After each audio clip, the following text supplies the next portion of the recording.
दोस्तों पूरे दुनिया जहान में लड़की को इज्जत देने के लिए, लड़की का एहतराम करने के लिए अलग अलग अल्फाजों का इस्तेमाल किया जाता है। किसी धर्म में कहा जाता है कि लड़की हमारे घर की लक्ष्मी है, तो कोई कहता है ये हमारे घर की इज्जत है।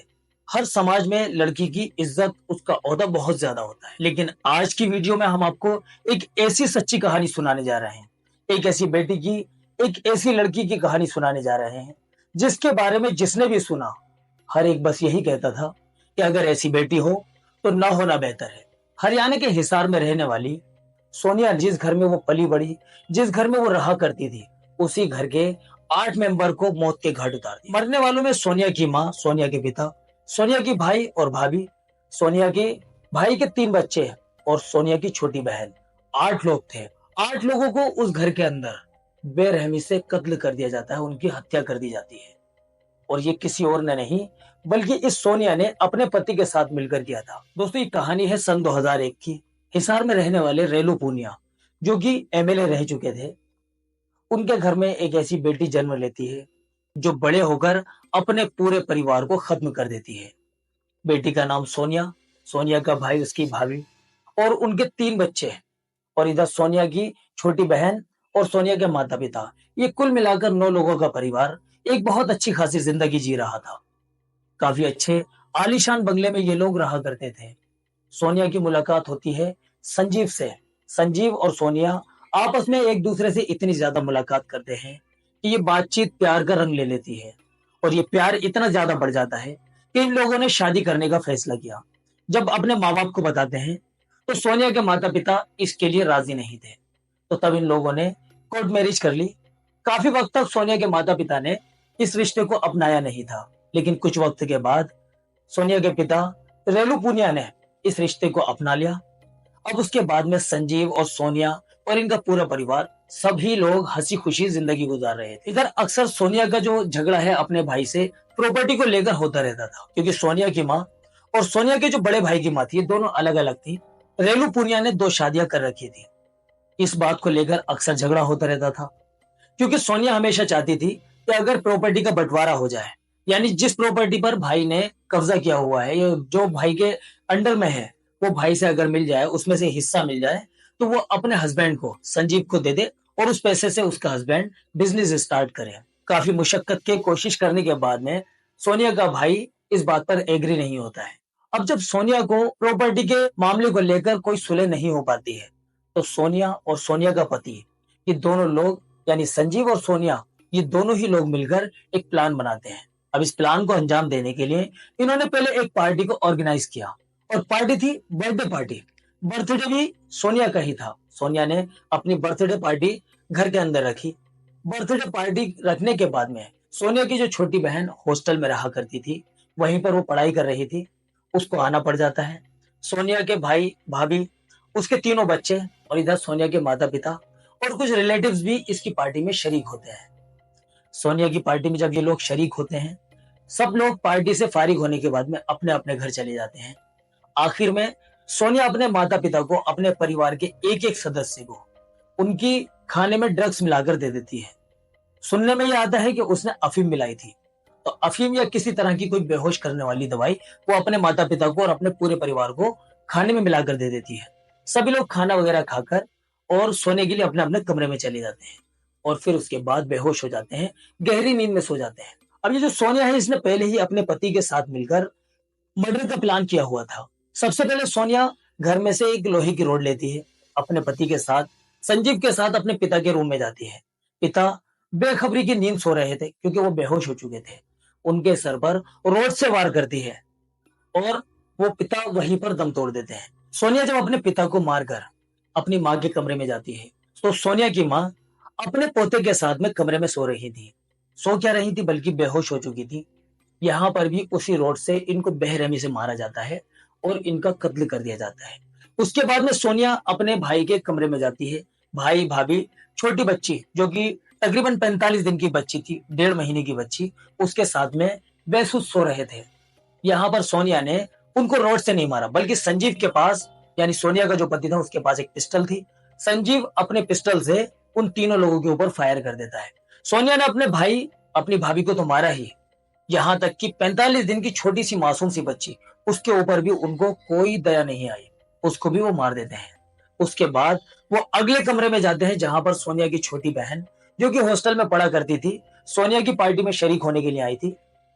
सोनिया की छोटी बहन और एक 2 साल की बच्ची, यानी सोनिया की भतीजी, ये दोनों लोग एक कमरे में सो रहे थे और वहां पर उसी पिस्टल से उनको भी गोली मारकर उनकी भी हत्या कर दी जाती है। कुल मिलाकर इस घर में 8 लोगों की अब तक हत्या की जा चुकी। अब इस पूरी वारदात को अंजाम देने के बाद में सोनिया अपने पति से कहती है कि पुलिस की तफ्तीश होगी और पुलिस को गुमराह करने के लिए हमें कुछ करना चाहिए। फिर सोनिया अपने पति से कहती है कि यही लोहे की रॉड मेरे सर पर मारो, जिससे कि मैं बुरी तरह से घायल हो जाऊं और सभी लोगों को ये लगे कि कोई लूटमार का मामला था या कुछ लोग आए थे और इस पूरी वारदात को अंजाम देकर चले गए। सोनिया के कहने पर उसका पति संजीव सोनिया के सर पर रॉड मारता है और उसके बाद में सोनिया को भी वहीं पर छोड़कर और घर से फरार हो जाता है। सुबह को घर का नौकर जब घर में आता है तो घर का दरवाजा खुला हुआ था। ये घर का नौकर, जिसकी सुबह सुबह जिम्मेदारी हुआ करती थी कि सोनिया का भतीजा जो लोकेश था उसको स्कूल पहुंचाने की, तो वो नौकर घर में जैसे ही दाखिल होता है, नीचे कोई नहीं था। अब ये नौकर जब फर्स्ट फ्लोर पर जाता है, वहां जाकर इसके पैरों के नीचे से जमीन निकल जाती है। नौकर बुरी तरह से परेशान हो जाता है, कांपने लगता है, क्योंकि फर्स्ट फ्लोर पर हर तरफ खून ही खून था। अब जब ये उसके ऊपर वाली मंजिल में जाता है तो वहां जाकर देखता है कि इसका मालिक यानी रेलू पूनिया, जो कि पूर्व विधायक भी था, और उसकी पत्नी, ये लोग भी वहां पर मरे पड़े हैं। हत्या हो चुकी है इनकी और चारों तरफ खून ही खून है। वो तुरंत ही नीचे भागकर आता है और बाहर से गार्ड को बुलाता है। वो गार्ड देखता है कि 8 लोग तो तकरीबन इस हालत में थे कि वो मर चुके हैं, लेकिन ये जो सोनिया थी, जिसकी नब्ज अभी भी चल रही थी, गार्ड तुरंत ही डॉक्टर को कॉल करता है और साथ ही साथ पुलिस को भी कॉल करता है। अब पुलिस और डॉक्टर फौरन वहां पहुंच जाते हैं। जब डॉक्टर आकर वहां तफ्तीश करता है तो 8 लोगों को मृत घोषित कर देता है, यानी रेलू पूनिया, उनकी पत्नी, उनका बेटा, बहू और 3 बच्चे और उनकी छोटी बेटी, ये सभी लोग मारे जा चुके थे। लेकिन अभी जो सोनिया थी, सोनिया की नब्ज अभी चल रही थी। डॉक्टर के कहने पर फौरन ही सोनिया को हॉस्पिटल के लिए रेफर कर दिया जाता है, उसको हॉस्पिटल ले जाया जाता है और बाकी जितनी डेड बॉडी थी उन सभी डेड बॉडी को पोस्टमार्टम के लिए ले जाया जाता है। पुलिस मौके पर पहुंचती है, वहां तफ्तीश करती है, मौके पर देखती है कि यहाँ ऐसा क्या मामला हुआ, किसने इस वारदात को अंजाम दिया, क्योंकि पूरा जो मामला था ये लूटमार का तो बिल्कुल नहीं लग रहा था, क्योंकि पूरे घर में सारा का सारा सामान अपनी अपनी जगह पर मौजूद था। अब जब सोनिया को होश आ जाता है तो सोनिया से पुलिस पूछती है कि इस पूरी वारदात को किसने अंजाम दिया, तो सोनिया भी तरह तरह की बातें बनाकर जो है पुलिस को गुमराह करना शुरू कर देती है। पुलिस को सोनिया की कुछ बातों को लेकर सोनिया पर शक होना शुरू हो जाता है, क्योंकि सोनिया को जो चोट मारी गई थी, जो रोड मारी गई थी, वो इतनी ज्यादा खतरनाक नहीं थी, इतनी ज्यादा बुरी तरीके से उसको चोट नहीं मारी गई थी जिससे कि वो मर सके, क्योंकि बाकी लोगों को जिस तरह से मारा गया था उसकी कंडीशन बिल्कुल अलग थी। तो पुलिस यहीं से सोनिया को शक के दायरे में ले लेती है और सोनिया पर निगाह रखी जाती है।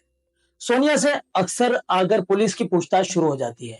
बार बार, हर बार सोनिया से जब पूछताछ होनी शुरू हो गई और हर बार जब सोनिया को पुलिस के सवालों का सामना करना पड़ता, यहाँ तक कि पुलिस सख्ती करने लगी थी, तो सोनिया टूट जाती है और उसके बाद वो पूरी कहानी सुनाती है।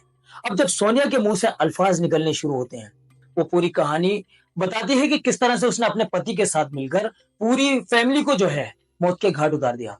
तो पुलिस भी हैरान रह जाती है कि एक बेटी, जिस बेटी को माँ बाप ने ऐश और आराम की जिंदगी दी, इतनी नायाब जिंदगी जो कि बंगले में रहकर गुजार रही थी, उसने अपने पूरे परिवार को मौत के घाट उतार दिया। जब पुलिस इनको गिरफ्तार करके ले जाती है तो मुकदमा चलता है।